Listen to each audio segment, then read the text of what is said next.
यदि तुम इस वक्त इस संदेश को सुन पा रहे हो तो इसका अर्थ है स्वयं तुम्हारे महादेव जी ने तुम्हें चुना है। तुम्हें अपने इस संदेश को सुनने के लिए तुम परम सौभाग्यशाली हो और मैं तुम्हें अपने इस संदेश के माध्यम से यह बताना चाहता हूं कि तुम्हारे सुख के दिन आ गए हैं। दुख, दुविधा और बाधा, तुम्हारे मार्ग में आने वाली हर परेशानियां अब स्वतः ही तुमसे दूर जा रही हैं। तुम्हारी चुनौतियां समाप्त हुई, राह के अंधकार अब समाप्त हुए। देखो तुम्हारा जीवन कैसे ऊर्जा और प्रकाश से भर रहा है। तुम्हारा मन शांत हो रहा है। तुम्हारा हृदय बहुत सारी श्रेष्ठ बातों से भरा हुआ है। तुम अक्सर दूसरों के बारे में अच्छा सोचते हो, अच्छा बोलते हो, अच्छी चीजों की कल्पना करते हो। तुम्हारे भीतर की यह अच्छाई तुम्हें बुलंदियों तक लेकर जा रही है। मेरे प्यारे बच्चे, देखो तुम्हें कितना कुछ मिलने जा रहा है। आओ मैं तुम्हें दिशा दिखाऊं। तुम्हें अब सुख मिलेगा, शांति मिलेगी, तुम्हारी किस्मत बद जाएगी। मैं तुम्हारे भाग्य में सुनहरे दिन लिखने जा रहा हूं। जब भी तुम किसी के लिए खुशियों की प्रार्थना करते हो, एक खुशी तुम्हारे नसीब में लिख दी जाती है। और अब मैं तुम्हारे लिए कुछ करना चाहता हूं, तुम्हें कुछ देना चाहता हूं। तुम्हारा जीवन सुख, शांति, आनंद और वैभव से भर उठेगा। कोई कमी नहीं रह जाएगी। तुम्हें हर कार्य में सफलता मिलेगी। जहां भी जाओगे जीत मिलेगी। चारों दिशाओं से रोशनी मिलेगी। मेरे प्यारे बच्चे, मैं तुमसे कुछ कहने आया हूं। मेरी बातों को ध्यान से सुनो। तुम्हारे सामने जीवन में दो विकल्प आने वाले हैं और दोनों ही तुम्हारे लिए अत्यंत लाभदायक है। किसी की अन्य की बातों में मत आना, किसी की बातें मत सुनना। जो तुम्हारा हृदय कहे उन बातों को सुनना। मेरे प्यारे बच्चे, मेरे संकेतों को पहचानो। मैं तुम्हारे मार्ग के अंधियारे को जागर कर रहा हूं। मैं तुम्हें नित्य रास्ता दिखा रहा हूं। जो सरल मार्ग है वही प्रशस्त कर रहा हूं। घबराते क्यों हो, डरते क्यों हो? कोई बाधा नहीं आएगी। तुम्हारे मार्ग में कोई परेशानी तुम्हें परेशान नहीं करेगी। जब भी विपत्ति आए, जब भी कमियों का एहसास हो, अपने परमपिता महादेव जी को स्मरण करना, अपने जीवन को उन्हें सौंप देना। देखो तुम्हें कितनी सुखद अनुभूति हो रही है। देखो सब कुछ कितना अच्छा हो रहा है। दुख के बादल दूर हो जाएंगे, नया सवेरा जागृत होगा। तुम्हारा जीवन अद्भुत रूप से परिवर्तित हो जाएगा। मेरे प्यारे बच्चे, तुम्हारे आंसू, तुम्हारे दुख, तुम्हारी तकलीफ अब खुशियों में बदल जाएंगे। अब संभव है कि तुम्हें वह प्राप्त हो जो अब तक तुम्हें प्राप्त नहीं हुआ है। और मैं तुम्हें अपने इस संदेश के माध्यम से यह बताना चाहता हूं कि अचानक से तुम्हारा रास्ता साफ है। तुम्हें बहुत कुछ प्राप्त होगा। तुम्हारे जीवन से कुछ ऐसे लोग जुड़ेंगे जो नई दिशा, नई कहानी रचकर जाएंगे। मेरे प्यारे बच्चे, तुम्हारे जीवन से प्रतीक्षा करते करते तुमने बहुत इंतजार किया। लो, अब प्रतीक्षा की घड़ी समाप्त हुई। तुम्हारे ही जीवन में चारों दिशाओं से एक चमत्कार होने जा रहा है। तैयार हो जाओ, रोंगटे खड़े कर देगा। तुम्हारे कुछ शक्तियां इतना अच्छा करेंगी, तुम्हारे साथ की लोग हैरान रह जाएंगे। तुम्हारी तरक्की देखकर अब तुम्हारे कदम को कोई रोक नहीं सकता। तुम्हारे भाग्य को कोई सुला नहीं सकता। तुम सुंदर हो, तुम काबिल हो, तुम गुणों से भरे हो, तुम विशिष्ट हो और तुम अधिक श्रेष्ठ होते जा रहे हो। एक बदलाव जो तुम्हारे भीतर होने जा रहा है, उस बदलाव के लिए तैयार रहो। मेरे प्यारे बच्चे, समय आ गया है। सच को जानने का कदम आगे बढ़ाने का बहुत बड़ी सफलता मिलेगी। इस संदेश के लिए तुम्हें चुना गया है क्योंकि तुम्हारे लिए रास्ते अब मैं खोल रहा हूं। एक निर्णय लिया जा रहा है, एक फैसला हो रहा है। हाल ही में तुमने पाया है कि तुम्हारा एक स्वप्न पूरा हुआ। तुम्हारे मार्ग की एक बाधा समाप्त हुई। जहां तुम्हें थामने वाला कोई नहीं था, वहां भी तुम गिरने से बचे हो क्योंकि मेरी शक्तियां तुम्हारे जीवन में प्रवेश कर चुकी हैं। मेरे प्यारे बच्चे, तुमने आभास किया होगा, एक अलौकिक दिव्य शक्ति इस वक्त तुम्हें दिशा दिखा रही है। अब तुम्हारे साथ केवल अच्छा और बहुत अच्छा होने वाला है। कुछ अत्यंत ही शुभ घटित होगा। तुम्हारे साथ कोई है जो निगरानी कर रहा है, तैनात है। तुम्हारे सामने कोई है जो तुम्हें सुरक्षा कवच दे रहा है। तुम मेरी संतान हो। तुम्हारे कर्म इतने अच्छे हैं कि तुम इतना सादा जीवन जीते हो। मेरा धन्यवाद अर्पण करते हो।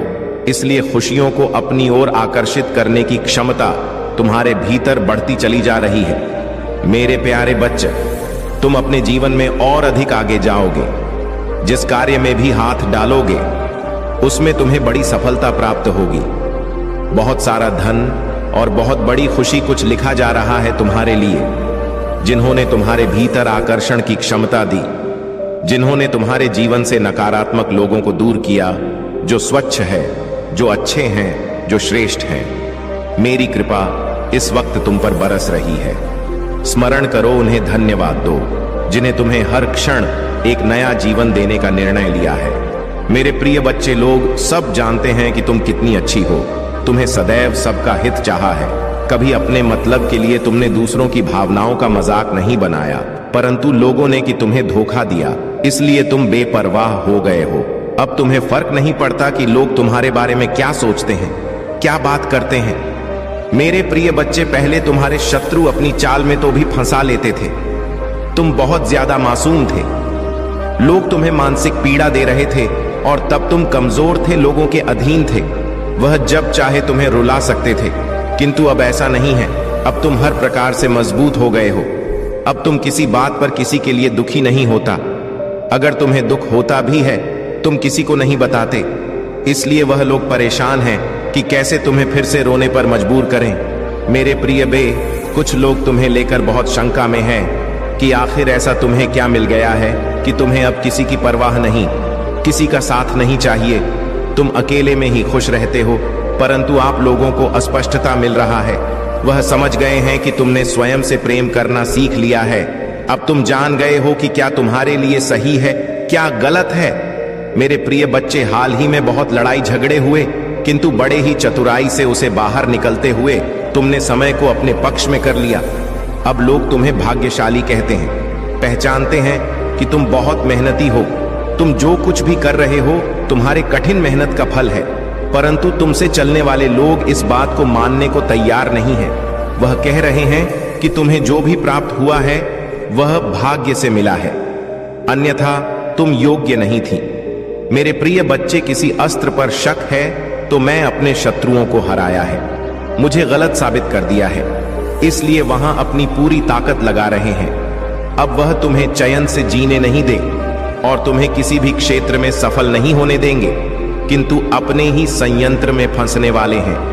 मेरे प्रिय बच्चे ने उन्हें सुधारने के लिए कई अवसर दिया है, किंतु आपने जिद पर अड़े हैं। उनके जीवन का एक ही उद्देश्य है, तुम्हें आगे बढ़ने से रोकना, तुम्हारे आत्मा को चोट पहुंचाना। किंतु अब उनका खेल खत्म हो गया है। अब मैं और सहन नहीं करूंगा। तुम्हारे शत्रुओं का बुरा वक्त शुरू हो गया है और अब मैं भी माफ नहीं करूंगा। उनका वही हाल करूंगा जिसकी वह लायक है। मेरे प्रिय बच्चे, तुम्हें जितना रुलाया है मैं उससे का हिसाब लूंगा। अभी तुम्हारे बहुत बुराई हो रहा है, इसमें कोई संदेह नहीं है कि तुम्हारा बुरा चाहने वाले तुम्हारे अपने ही सगे संबंधी और मित्र हैं, परंतु तुम चिंता मत करना। लोग तुम्हें कितना आप ही बुरा समझे, मेरी दृष्टि में तुम मेरे प्रिय बच्चे हो और हर खुशी, हर सुख पाने के योग्य हो। तुम अभी अंदर से सोने हो गए हो, तुम्हारी इच्छाएं, तुम्हारा मन शांत हो गया है, इसीलिए अब तुम्हें सब कुछ मिलेगा जिसके लिए तुम हसीन हो। यह चमत्कार अब होगा मेरे प्रिय बच्चे। आज प्रॉपर्टी तुम्हारे बारे में लोगों से बातें कर रहा था। तुम्हारे नीति जीवन में क्या चल रहा है वह जानने का प्रयास कर रहा था। बहुत दिनों से तुमने उससे दूरी बना ले, क्योंकि तुम उसका सच जान चुके हो। अब तुम उसे अपने आसपास फटकने नहीं देते। वह प्रेमी के रूप में तुम्हारा बहुत बड़ा दुश्मन था, जो मीठी मट्ठी बातें करके तुम्हारे साथ थक कर रहा, परंतु तुमसे दूर होकर परेशान है। अब उसे यह जानने की बहुत उत्सुकता है कि तुम्हारे जीवन में क्या हो रहा है, तुम कब क्या कर रहे हो, किससे मिल रहे हो, किससे बात कर रहे हो। मेरे प्रिय बच्चे, कहने को तो बात तुमसे दूर है, किंतु हर समय पर तुम्हारे गतिविधियों पर नजर रखता है। तुम पर नजर रखने के अलावा उसके पास कोई है नहीं, खाली नहीं है, उसी बस तुम्हारा ख्याल है। दिन रात वह बस तुम्हारे बारे में सोचता है। मेरे प्रिय बच्चे, एक समय में वहां पर थी, तुम्हारे लिए बहुत खास था, तुमसे सबसे ज्यादा प्रेम और सम्मान देते थे, किंतु तब उसे यह कार्य था, अपने आप पर अहंकार था, अपने ज्ञान पर, अपने गुणों पर। मेरे प्रिय बच्चे, उसने कभी भी तुम्हारे जज्बातों की परवाह नहीं की। उसने अपनी मन अनुसार तुमसे बेवफा किया उसका। जब मन हुआ कि तुम पर प्रेम बसाया, जब मन हुआ क्रोध किया, जैसा चाहा वैसा तुम्हें ना जाता रहा, किंतु आप उससे भान हो गया है कि तुम बदल गए। अब तुम्हें स्थित किसी बात पर विश्वास नहीं है। अब तुम उसकी इशारों पर नाचने वाले नहीं हो, उसकी पहुंच से बहुत दूर जा चुकी है। मेरे प्रिय बच्चे, अब तुम्हें खुश रहने के लिए किसी के प्रेम की, किसी के सहारे की जरूर नहीं है। तुम्हें स्वयं में ही पूर्णता का अनुभव होता है, किसी के अधीन नहीं हो। पहले तुम कमजोर थी, तुम्हें उसके प्रेम, उसके सहारे की जरूरत थी और इसीलिए उसने तुम्हें बहुत होती है। किंतु अब वह तिल मिला रहा है सोचकर कि तुमने उसे अपने जीवन से निकाल दिया है। वह तुमसे एक बार बात करना चाहता, क्योंकि उसे आज की थी श्वास नहीं होता कि तुमने अपने जीवन से उसे निकाल सका है। मेरे प्रिय बच्चे, ऐसा नहीं है कि उसके मन में प्रेम जाग गया है या उसे अपनी गलती पर पछतावा है। बात तो इसीलिए परेशान है क्योंकि इससे आदत लग गई थी। मेरे बच्चे, अगर उसके प्रेम में छल है, अगर वह मुझसे किसी और का बुरा करने के लिए प्रेम कर रहा है, तो उसे सफलता कभी नहीं मिलेगा, ना ही उसे मैं कभी मिलूंगा। यही फर्क है तुमने और उसमें। तुम मुझसे प्रेम इसलिए नहीं करते हो क्योंकि तुम्हें मुझसे कुछ चाहिए। तुम्हारी तो आंखों में आंसू आ जाते हैं। मेरा नाम सुनकर, मुझे देखकर तुम अपने दिल की हर दुख दर्द को मुझे ऐसे बताते हो जैसे एक बच्चा अपनी मां को रो के बताता है। इसलिए मैं तुम्हारी भावनाओं को सुनता हूं, इसलिए तुम्हारी हर प्रार्थना को सुनता हूं और इसलिए मैं तुम्हें समाज की हर सुख समृद्धि देना चाहता हूं। इसलिए मैं तुम्हारे परिवार की रक्षा करता हूं मेरे बच्चे, क्योंकि तुम मुझे अपना भगवान मानते हो और वह मुझसे मेरे ही बच्चे को बर्बाद करने की प्रार्थना कर रहा है और उसे यह लग रहा है कि वह उसमें सफल हो जाएगा। यह उसकी बहुत बड़ी गलतफहमी है। वह मेरी किसी भी शक्ति को जागृत कर कभी तुम्हें हानि नहीं पहुंचा पाएगा। वह तुम्हें रुला सकता है पर तुम्हें बर्बाद नहीं कर सकता है। वह तुम्हें नीचे नहीं गिरा सकता है क्योंकि तुम मेरे गोद में लेटे हुए हो। तुम कभी नीचे गिरोगे ही नहीं। उसे यह पता ही नहीं है कि भगवान और बालक का रिश्ता सा होता है। वह तो हर रिश्ते में छल करता है, हर रिश्ते में सौदा देख रहा है जैसा उसने तुम्हारे साथ दिखा देगा, पर वह मेरे सामने वह ऐसा नहीं कर सकता। मेरे बच्चे, तुम्हें डरने की, तुम्हें उसके बारे में सोचने की भी जरूरत नहीं है। मैं तो उस व्यक्ति को यही देखकर सोचता हूं कि क्या सच में मेरा बच्चा इस व्यक्ति के बारे में सोचकर इतना रो रहा है, इसके लिए कष्ट को देखकर इतना रो रहा है। नहीं मेरे बच्चे, वह बहुत उच्च इंसान है। वह किसी का नहीं उसके लिए रो। उसने सिर्फ तुम्हारे साथ छल नहीं किया। वह तो है ही ऐसा व्यक्ति, उसकी प्रवृत्ति ही ऐसी है। वह तो अपने माता पिता के साथ भी छल करता। तुम तो फिर भी बहुत दूर के लगते हो। ऐसे व्यक्ति के लिए तुम क्यों रो रहे हो? ऐसे व्यक्ति का किया हुआ छल तुम याद ही क्यों कर रहे हो? अपने ऊपर गर्व करो। तुमने उस जैसे व्यक्ति के लिए भी इतना अच्छा किया, इतना अच्छा सोचा। तुम एक बार खुद सोचो, क्या उसमें कुछ भी ऐसा था जो तुम उसके साथ रहो, जो तुम उसके लिए तना त्याग करे हो? जो तुमने किया उसको थॉट, जहां एहसास भी नहीं है कि तुमने उसके लिए क्या क्या किया और बदले में उसने तुम्हें क्या दिया। वह तो आज भी इसी घमंड में जी रहा है। वह बहुत अच्छा इंसान है, तो ऐसे इंसान को उसके भ्रम में जीने दो। मेरे बच्चे, बहुत जल्द उसके भ्रम का गुब्बारा फूट जाएगा और फिर उसे जो पछतावा होगा तब तक बहुत देर हो चुका होगा। मुझे तो तुम पर गर्व हुआ जब वह मेरे द्वार पर आया, तो तुम भी खुद पर गर्व करो कि लाख बुराई करे। मेरे बच्चे, पर तुमने खुद को नहीं बदला। मेरे बच्चे, तुम बहुत लंबे वर्षों से मेरी भक्ति कर रहे हो।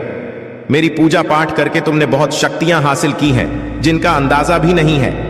तुम्हें उनका एहसास तुम वक्त वक्त पर होता जरूर होगा, और जब तुम्हें वह एहसास हो रहा है तो तुम डर जा रहे हो। जब तुम्हें ऐसे स्वप्न दिख रहे हैं तो तुम डर जा रहे हो।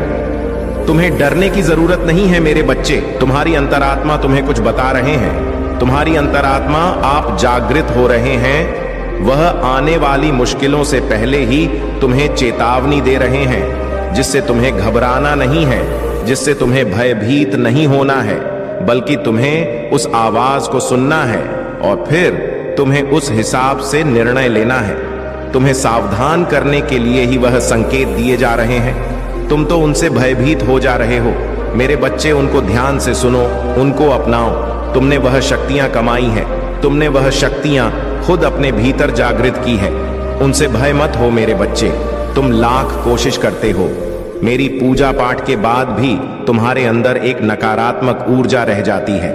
नकारात्मक ऊर्जा इस बात की कि तुम सोचते बहुत अधिक हो। हर चीज में तुम सोचने लगते हो। हर बात में कोई व्यक्ति तुम्हें कुछ दे दे, कोई व्यक्ति तुमसे अच्छे से बात करे, तो तुम यह सोचने लगते हो कि इसमें इसका क्या स्वार्थ है, यह मुझसे ऐसा क्यों कह रहा है, कोई कुछ मुझसे चाहता जरूर होगा, तभी तो यह ऐसा मेरे साथ कर रहा है। तुम बहुत सोचते हो और कहीं ना कहीं तक का बीता दुख भी है तुम्हारे भीतर, जो तुम्हारे अंदर एक नकारात्मकता को फैला रहा है। मेरे बच्चे, धीरे धीरे तुम्हारा शरीर एक बीमारी को उत्पन्न कर रहा है। तुम्हारे परिवार में भी कोई है जो बीमार रहता है। तुम्हारे परिवार में आए दिन किसी न किसी को कोई ना कोई बीमारी रहती ही है। एक ठीक होता है तो दूसरा बीमार हो जाता है, दूसरा ठीक होता है तो तीसरा बीमार हो जाता है। यह तो लगा हुआ है तुम्हारे परिवार में नहीं। कब से इसके लिए जरूरत यह है कि तुम अपने घर की सफाई करो। तुम्हारे घर के किसी कोने में कुछ ऐसी वस्तुएं रखी गई हैं जिनका कोई उपयोग नहीं है, उनको साफ करो। उनको किसी कबाड़ी वाले को या किसी को दे दो, या कहीं वर्षों से पड़ी हुई है और इनका कोई उपयोग नहीं है। वह चीजें पर ही ऊर्जा प्रकट कर रहे हैं। तुम्हारे परिवार में, तुम्हारे घर के भीतर उन चीजों को अभी साफ करके निकाल दो। या फिर तो कोई ऐसा वस्तु जिसका तुमने बहुत लंबे समय से प्रयोग नहीं किया है, उसको बाहर निकालकर उसकी साफ सफाई करके उसका प्रयोग करना शुरू कर दो। अपने घर के कोने कोई भी कूड़ा कबाड़ मत रखो। अगर आप महाकाल की सर्च चैनल पर नए हैं तो कृपया वीडियो को लाइक करें और चैनल को सब्सक्राइब करें। धन्यवाद मेरे बच्चे। उनको साफ करके वहां पर शुभ चिन्ह बना दो जिनको तुम रोज देख सको। सिर्फ उन चिन्हों को देखने से ही तुम्हारे भीतर इतनी सकारात्मक रजा आए, उन सब चिन्हों को देखने से ही तुम्हें एक अलग प्रकार की वाइब्रेशन मिलेगा। यह करना शुरू कर दो, क्योंकि तुम अपने घर में ही नकारात्मकता को पालते जा रहे हो। वह वस्तु तुम्हारे घर में बीमारियों को खींच रहे हैं, तुम्हारे घर में क्लेश को खींच रहे हैं। आए दिन हो रहा है तुम्हारे घर में वह बेकार पड़ी वस्तुओं में तुम्हारे घर में एक नकारात्मक एनर्जी को प्रकट कर रहे हैं, जो तुम लोगों को सुकून से जीने नहीं दे रहे हैं, न सुकून से खाने पीने दे रहे हैं। अपने घर की सफाई करो और जो चीजें बेकार हैं, जो चीजें तुम्हें लगती हैं तुमने कभी ली ही नहीं है, उन चीजों को बाहर निकाल कर फेंक दो। और जो तुम्हें लगता है कि तुम्हारे काम की है, उनको प्रयोग में लाओ। देखना, उस साफ सफाई के बाद, उन चीजों को बाहर निकालने के बाद कुछ दिनों के भीतर ही तुम्हारे घर में सुख शांति जरूर आएगा और लक्ष्मी तुम्हारे घर में जरूर आएगी मेरे बच्चे। ओम नमः शिवाय। मेरे बच्चे, तुम्हें अपने महादेव पर विश्वास है तो इस चैनल को सब्सक्राइब करके 888 लिख दीजिए। मेरे बच्चे, तुम्हारे महादेव यानी मैं तुमसे बहुत प्रेम करता हूं, इसलिए तुम्हें स्वयं को बचाना होगा। तुम्हारे लिए मेरा प्यार बहुत है। मेरे बच्चे, अपने आप को वैसा बना कि तुम्हारे ऊपर किसी की परछाई भी ना पड़े। मेरे बच्चे, मैं तुम्हें बताना चाहता हूं, तुम उसे अपने जीवन से दूर कर दो। जैसे ही तुम अपने जीवन से उसे दूर कर, वैसे ही तुम्हें तुम्हारी इच्छा जो तुम चाहोगे वह मैं स्वयं पूरा करूंगा। यह मैं तुमसे वादा करता हूं। कभी कभी किसी के रहते तुम्हारे जीवन में बहुत सारी रुकावटें पैदा होती हैं, लेकिन तुम्हें झांत नहीं होता। संसार का हर व्यक्ति चाहता है कि उसे आराम मिले, उसके शरीर को ज्यादा काम ना करना पड़े, हर सुख सुविधा उसके लिए उपलब्ध हो, जो चाहे खरीद सके, जो चाहे वह कर सके और चाहे वह आराम से कहीं जा सके। जिस प्रकार गुण लकड़ी में लगकर लकड़ी को खाकर अंदर से खोखला कर देता है, उसी प्रकार इंसान को आराम की जिंदगी लगती तो बहुत अच्छी है, लेकिन उसके शरीर में आलस से भर देती है। और आलस भरा शरीर जीवन में चाहकर भी कुछ नहीं कर पाता। बहुत लोग ऐसे हैं जो पहले आराम की जिंदगी जीते हैं और फिर उसे आराम की लत लगती है, तो उसका शरीर ना तो काम करने योग्य आता है और ना ही वह काम कर पाता है। इसके साथ ही उसकी बुद्धि भी कम होती है, क्योंकि उसे काम से लगाव नहीं रहता है। तुम्हारे जीवन का सबसे बड़ा दुश्मन आलस्य है। इस आलस्य को अपने जीवन से निकाल दो। मेरे बच्चे, जीवन में ति प्राप्त कर रहे हो तब भी तुम आलस्य मत रखो, और यदि तुम किसी मुकाम को हासिल करना चाहते हो तब भी इस बात का स्मरण रखना कि कहीं ना कहीं तुम्हारे अंदर एक ऐसी शक्ति को विराजमान करता है जो तुम्हारे पूरे शरीर को बाध्य कर देता है। काम न करने के लिए तुम्हारे शरीर पर एक ऐसा विशाल छाया का प्रभाव हो जाता है जिसमें से तुम्हारा निकलना नामुमकिन के बराबर होता है। मेरे बच्चे, हर मुसीबत से निकालना चाहते हो तो आलस्य को त्यागे, क्योंकि काम ही जीवन में प्रधान जीत चाहते हो तो तुम